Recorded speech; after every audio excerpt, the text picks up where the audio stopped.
What up, guys? It's your boy, Sauce. So yeah, I just felt like bringing another teaching. Another one that touches on my past experiences, and possibly it can help someone. So today, let's title this, Hardships Didn't Break Me, They Built Me. And another reminder that you matter, you are cherished. You are valuable. You are important. Your voice has power. All you gotta do is speak. So yeah, have you ever looked back at your life and realized just how much you survived? I don't mean just the big dramatic moments. I mean the silent battles. Nights you cried alone. Days you've had to smile through pain. The moment no one saw but almost broke you. There was a time I was evicted, not because I was a bad tenant. In fact, I had 10 years of never missing a rent payment. The second I lost my job and fell behind, it was an eviction notice. Just like that. No grace, no humanity, just paperwork. That's when I realized I was just a paycheck to them, nothing more. When that apartment was gone, I didn't just lose a roof. I lost 15 years of memories, belongings, pieces of my life, all wiped out in a matter of months. That stuff took years to build up, and it was gone just like that. You don't realize how fragile your world is until it crumbles overnight. And no one came knocking to ask if I was okay. They just wanted the keys back. At the time, I was fighting deep depression. It felt like the world was pushing me out of all angles. I started to give in, saying, "What's the point?" I'd sit there thinking this world is evil. I felt like no one cared if I made it. It was a trap mentally, emotionally, and spiritually. But losing that place, that was the beginning of something else. It taught me to value life more. Not because I had more, but because I realized how easily it can all be taken away. When you hit that kind of bottom, you either stay there or you claw your way back up. My story didn't start there though. I've been through many other trials, some of which almost broke me, some of which could have led to my ending. But it didn't. I refused to give up. Some trials I have faced, it only grazes the surface. I was homeless at 15, couch surfing, sleeping wherever I could, just trying to survive. From 15 to 19, life didn't care that I was a kid. I was working, struggling, building character while most people my age were just figuring out who they were. Then came the relationship, the one where love turned into control.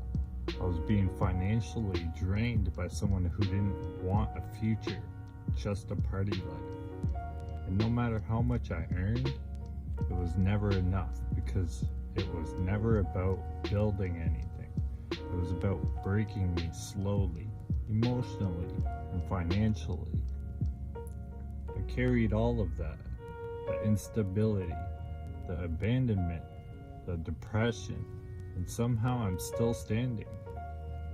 I didn't have everything I want, and I'm still not where I want to be financially, but mentally, spiritually, I'm in a better place. I learned to value myself not by what I own or what I can provide, but for who I am. See, people will judge you off of what you don't have. To look at your shoes, your clothes, if you drive or not, or own a house, and miss the fact that you're a walking miracle. They look at you based on what you have, not who you are as a person. I'm not a paycheck. I'm not a title. I'm not an object. I'm a human being with real emotions, deep scars, and a will that refused to die. And I tell you this because maybe you're in the same fight right now. Maybe you're watching this and your world is falling apart. The bills are piling. The depression is whispering lies. The people you thought would stay have vanished. But hear me, that pain, it's building you. The losses, teaching you what's real. The isolation, forcing you to look inward and discover who you are, not what you've lost. You're what you've survived. You're not what they said you were. You're what you're becoming. And anyone who judges you based on what you have doesn't deserve to walk with you when you finally get to where you're going. So keep going, even if it's slow, even if it's quiet, even if no one claps for you, because hardships didn't break you, they are building you. So there's a shift that helped me. I was placed in a garden, far from the noise, in a place where I had nothing. No money, no friends, no materials, just me and the quiet of nature. The chipmunks would come right up to me, a simple reminder that even in the stillness, there was life. In that solitude, I began to heal. The world had stripped me bare, taking away everything I thought I needed to define who I was. But it couldn't take my soul. It couldn't take my essence. That was when I started to truly see myself for the first time. Not as what I had or what I'd lost, but as the person beneath it all. The scars were still there, but they no longer define me. The pain, the bitterness, the resentment, the anger, all of it began to fade. I chose to forgive. I chose to let go. And in that process, I started to love myself. Realized I'm not what I've lost. I'm not who hurt me. I'm not what people think of me. I am a survivor. I'm a builder. And I am still becoming. Because materials, money, and external things are fleeting. They come and go. But when all that is stripped away, who are you truly? You are not what you own, or are not defined by your past struggles, what others think. When you stand in silence, stripped of everything, you begin to see the strength you never knew you had. And in that strength, discover the truth of who you are. So ask yourself, when the world takes everything away, who do you find standing there? A victim refusing to let go, or a warrior willing to keep moving forward no matter what happens? So some things I think that might help facing those trials. One is you have to lose the illusion, find the truth. That eviction is stripped away my identity as the guy who had it all together. Once that was gone, I had to confront the broken version of me. That's when healing began, when the pretending stopped. 2 is stop fighting for what's already dead. I clung to that apartment like it was my last hope, but it was already over. And I see now letting go wasn't failure, it was freedom. We trap ourselves trying to revive chapters God already closed. Number 3, depression lies, and you've got to challenge it and keep fighting. Depression told me I was worthless, that no one cared, to give up life. But that wasn't truth. It was just pain talking. I had to speak life to myself, even when I didn't believe it yet.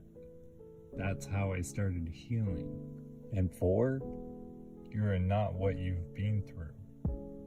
I grew up homeless, couch surfing from 15 to 19. No foundation, just survival. Later, I was with someone who drained me financially, emotionally, and spiritually, all while disguising it as love. I thought being broken was just my destiny, but I'm not what I've been through. I'm what I choose to become after. And number 5, your value isn't in what you have, it's in who you are. Even today, I'm not where I want to be financially, but I'm mentally stronger. I've been through fire and came out more refined, and no longer seek validation. I walk in truth. And anyone who only sees me for what I lack isn't meant to walk with me as I rise. So how do you break out of the trap? Accept where you are without shame. Forgive yourself for what you've tolerated. Speak truth over your emotions. Cut off toxic voices, even your own. Find purpose in the pain and let go to grow. It's not easy and it takes a lot of work. It's a constant process. But have faith in yourself and keep believing in yourself. You don't need the materials or the stability to find value in life. Don't give up and keep striving to be a better version of yourself as a person. Keep looking forward. Don't try to look back. If you're constantly looking behind you in the past, you will trip and fall on something that's ahead of you. There's no rush, because in the end, when you're given over to the grave, does any of that come with you? No, it only matters of the bonds you've built and the memories others have of you. They will remember you for who you were, not what you had. Remember what I said, look inwards, not outwards. Stay positive and humble, and turn to Jesus Christ. Get in that word.